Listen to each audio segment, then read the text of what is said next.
without, being put in jail, I guess. Madeline Slattery, 9 News.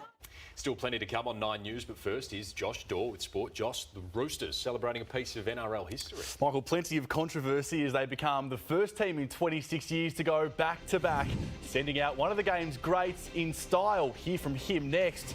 Also ahead, the Swans detail their plan to swoop on a star bomber, and has a brutal party caught Naomi napping in China. The Sydney Roosters are celebrating their second consecutive premiership, defeating the Canberra Raiders 14-8 in tonight's NRL decider. It was a game marred by controversy, Cooper Cronk spending 10 minutes in the sin bin for this early hit. James Tedesco breaking the second half deadlock with the winning try. Here's Tupou, one to beat. It's gone inside of the Roosters. Tedesco, he goes in to score. Is that the grand final? But it's a try that perhaps should not have been allowed, with the ref seen waving a new set of 6 tackles for the Raiders before changing his mind, returning the ball to the Roosters for that match-winning run. It hands Cooper Cronk a fairy tale finish to his 15-year career. From a young kid watching footy, I've been blessed to be able to play this game, and it's just a humbling experience to be able to live out a dream and have some success at the end of it. Raider Jack Whiten takes home the Clive Churchill medal as the best on ground. Swans CEO Tom Harley is sticking to his guns over a controversial meeting with Bombers star Joe Daniher earlier this year. Arriving in Melbourne, Harley is pivotal to luring Daniher to Sydney, having sat down with the key forward back in August, remaining adamant it was just a catch-up between mates and not a recruitment mission.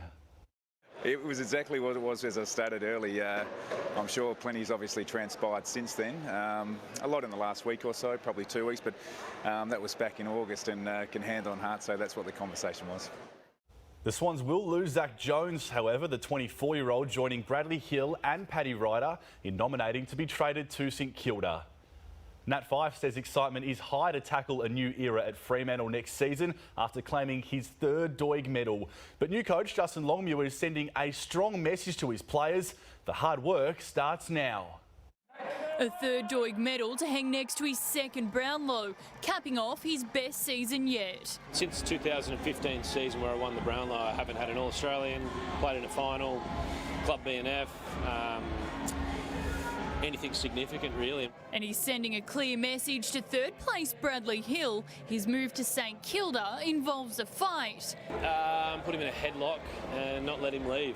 The business of AFL is hard, and it can't all just be letting people wander around and do what they want. So if we can hold him to his contract and keep him at our club, we'd love to do that. In possibly his final address as a Docker, Hill thanking his best mate and runner-up Michael Walters. I probably haven't gelled with a player like I had gelled with Sonny.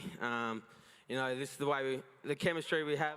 Justin Longmuir already getting stuck into his new job as coach. The trade period starts next week. We need to get the coaching structure sorted out, and we need to plan and prepare for pre-season. So we've got a bit on, mate. I think JL will bring in a fresh set of eyes, maybe release players into some new roles, maybe tweak our ball movement. But in the first couple of months, it'll be baby steps. For now, the captain is taking time off, not ruling out surfing in South America despite recent shoulder surgery.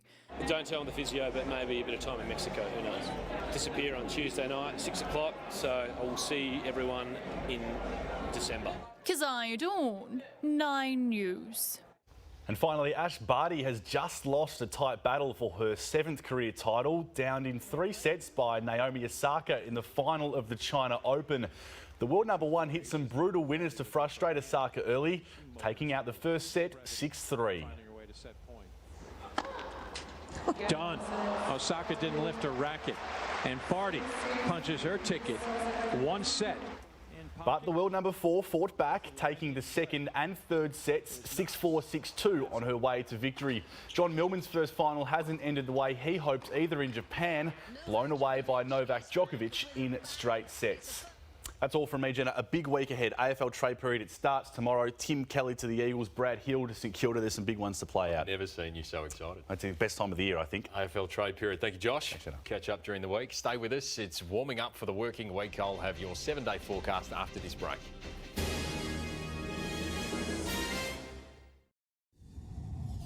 Welcome back. We